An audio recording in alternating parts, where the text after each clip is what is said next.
전체 두 단락으로 나눠집니다. 첫 번째 1장에서 24장까지는 하나님께 구별받은 교회와 성도들의 실상과 그를 향하신 하나님의 징계와 사랑이고, 두 번째 부분인 25장에서 28장은 첫 번째 그 교회와 성도들, 특별히 하나님의 일에 헌신하는 일꾼들에 대한 성도들의 반응과 교회 밖의 사람들, 즉 세상 사람들의 반응과 그에 대한 하나님의 심판을, 그리고 세 번째 후반부에 가서 회복될 이스라엘 성도와 교회의 비전을 그려주고 있습니다. 오늘 본문부터는 당시 교회와 성도들을 향하여 보이는 여러 족속들의 구체적인 반응과 그를 지켜보시던 하나님께서 내리실 진노와 심판에 대하여 자세히 말씀해주고 계십니다. 첫 번째 문제는 가장 먼저 암몬 족속에 대해서 말씀하고 계신데, 하나님의 마음과 액션이 그려주고 있습니다. 2절에서 7절을 읽으면, 특별히 3절에서 암몬 족속들이 행한 행동들을 살펴보면, 첫 번째 성소가 더럽혀졌을 때, 두 번째 이스라엘이 황폐되게 했을 때, 세 번째 유다 족속이 사로잡혔을 때 그들은 아하 좋다 하며 하나님과 그 교회와 또 하나님의 백성들이 환난의 어려움을 당할 때 그것을 즐거워하며 멸시하였다라고 말하고 있습니다. 그들은 어떻게 하였는가라는 것은 이번 문제와 또 비슷하게 연결이 되는데요. 암몬 족속이 이런 행위를 지켜보시던 하나님께서 어떤 심판을 현실 속에서 그들에게 내리고 있고, 특별히 암몬 족속이 어떤 행동을 구체적으로 진노하고 지적하시면서 진노하고 있는가에 대한 것입니다. 암몬 족속이라고 하는 것은 롯과 그 작은 딸 사이에서 태어난 베냐민의 후손들로서 요단 동쪽의 랍바를 중심으로 국가를 형성하였는데, 이들은 몰렉이라는 우상을 섬겼었고, 이스라엘 백성들이 출애굽할 때 양식을 주지 않았고 오히려 발람에게 뇌물을 주어 이스라엘을 저주하였던 그러한 족속이 있습니다. 이러한 암몬 족속이 이스라엘 땅에 대해서 손뼉을 치며 발을 구르고 마음을 다하여, 성경에도 마음을 다하여 전심으로, 이렇게 우리가 전심이라고 하면 좋은 말 같은데 전심으로 멸시하고 전심으로 그 이스라엘이 망한 것을 즐거워했다는 거죠. 암몬 족속이 동방 아람 족속에게 국토 전부를 멸망과 노력당하고 조롱받고 결국엔 멸망당하는 형벌을 받게 되며, 이 예언은 바벨론 왕 르브갓네살에 의해서 성취되고, 이 본문 구절은 예레미야에 기록되어 있습니다. 제가 그 목장 예배 교재를 준비하면서 목사님께서 생각하신 거하고는 조금 제가 이렇게 막 다른 자료들을 막 준비하다 보니까 구체적으로 이야기는 못했는데, 우리 목사님들이 이야기할 때는요, 암몬의 캐릭터를 생각을 하셔야 돼요.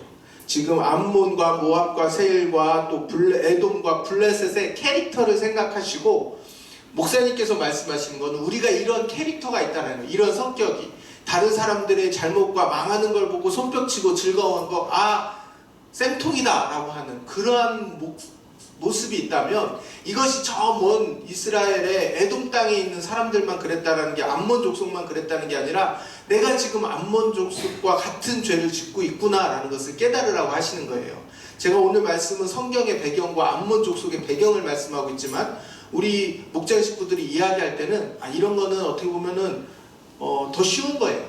근데 진짜 어려운 건 뭐냐면, 내가 어떠한 족속인가, 내 안에는 어떠한 지금 유혹이 있는가, 이런 것들을 좀 더 잘 살펴보셨으면 좋겠습니다. 암몬 족속은 다른 사람이 다른 사람이 망하는 것을 전심으로 기뻐했던, 전심으로 멸시했던, 어떻게 보면 온 마음을 잘못된 곳에 쓰였던 것이죠. 두 번째 족속은 모압과 세일 족속에 대해서 말씀하고 있는데, 모압 족속은 롯과 그 큰 딸 사이에서 태어난 후손들입니다. 그모스라는 우상을 숭배했고 하나님의 특별한 은혜를 받은 유다 백성을 멸시하고 그들이 모든 이방 사람들과 일반이라고 말했던 자들입니다. 지금 문제 3번을 읽고 있는 겁니다. 밑에 이는 하나님의 은혜와 선택을 무시하고 교회와 사역자를 무시하는 것이며, 결국은 하나님과 우상이 별반 다르지 않다는 신성모독과 같은 죄입니다. 그들이 유다 사람이 별반 아니다. 죄송합니다. 여기서 사역자라고 표현했는데, 하나님의 기름 부음 받은 하나님의 성도와 세상 사람이 별반이 아니다. 그들도 똑같이 돈 하면 살아가되, 물론 우리가 그렇게 살아가면 안 되죠. 세상 사람들 눈에 그렇게 보이면 우리의 잘못이긴 하지만, 그렇게 멸시하고 그렇게 무시하고 하는 것은 결국 하나님을 믿는 성도들을 무시하는 것이고, 크게는 하나님을 무시하게 하는 거예요. 저희가 그러한 죄를 지어서는 안 된다는 것입니다. 그러므로 하나님께서 모압의 영어로운 성읍들을 약탈하고, 여기 보면 모압의 성읍들에 대해서 이야기를 하고 있는데 성경 말씀에 거기에 있는 것이 약탈당하고, 그 모압의 아주 자랑스러운 아주 큰 성읍들이 약탈당하고 동방 사람들 즉 바벨론에게 빼앗기며 결국 아무도 모압과 세일 족속을 기억도 못하게 하실 것이다 라고 하나님께서 경고해 주고 계십니다. 세 번째로 에돔과 블레셋 사람들에 대해서 말씀해 주고 계신데, 에서의 후손인 에돔 족속은 사해의 홍해 북동편, 저기 밑에 보면 노란색으로 나와 있죠. 그쪽이 원래는 산악지대입니다. 그러한 산악지대라고 하는 것은 산림이 우거진 데가 아니라 굉장히 큰 높고 험한 지역이라는 것인데, 이곳에서 혹시 페트라라고 하는 그 요르단의 지역에 가보면요, 굉장히 그 암벽에다가 굴을 뜯고 천혜의 요새와 같이 되어 있는 곳이에요. 거기에 있기 때문에 지리적, 지형적 이점을 가지고 우리를 누가 쳐들어올까? 우리 근처에 있는 사람들을 자기들이 약탈하고 노력하는 그런 아주 호전적인 족속이 되고 교만한 자들이 되었습니다. 그것에 대해서 잘 나타낸 것이 아모스와 오바댜서예요. 거기 보면 에돔 족속, 에서의 후손인 에돔 족속에 대해서 잘 설명하고 있는데, 이런 사람들은 피 흘림, 무력, 보복, 원수갚음 이런 것들을 통해서 에돔 사람들처럼 자신이 무력으로 사람들을 거슬리는 거예요. 폭력적이고 교만하고 다른 사람을 압제하려고 하는 것이 에돔 족속의 모습이라는 겁니다. 이들도 결국은 멸망하게 되고, 그들이 무시했던, 그들이 깔봤던 유다 족속들에게 당해서 그들은 BC 예수님 오시기 전 164년 마카비 혁명 때 에돔이 유대에게 점령이 당합니다. 결국 하나님의 말씀처럼 자기네들이 깔보던, 자기네들은 높고 험한 곳에, 저희는 천혜의 요새에 있었지만 그리고 우리가 누구를 할까라고 했는데, 대제국도 바벨론도 아니고 애굽도 아니고 오히려 그들이 깔봤던 유다에게 멸망당하는 에서의 후예인 에돔 족속을 볼 수 있습니다.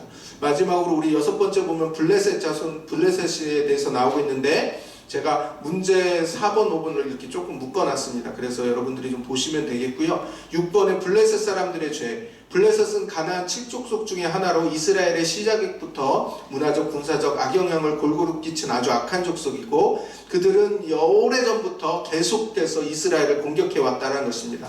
이들의 특징은 뭐냐면, 오랫동안 분노와 원한을 풀지 않고 그것을 쌓아 상대가 연약할 때까지 그것을 잘 숙성시켜서 그 사람들이 약해지고 공고해질 때 이것을 약점 삼아서 공격하는 잔인하고 집요한 성격을 블레셋 사람들의 성격이라고 볼 수 있습니다. 결국 블레셋은 전쟁 속에 파묻히는 심판과 그 족속은 완전히 멸절되는 형벌을 받고 바벨론 군대에서 멸망당하고, 그 혈족도 주변도 지구상에서 영원히 사라져버리고 오직 지금은 팔레스타인이라고 하는 지명으로 오늘까지 남아있습니다.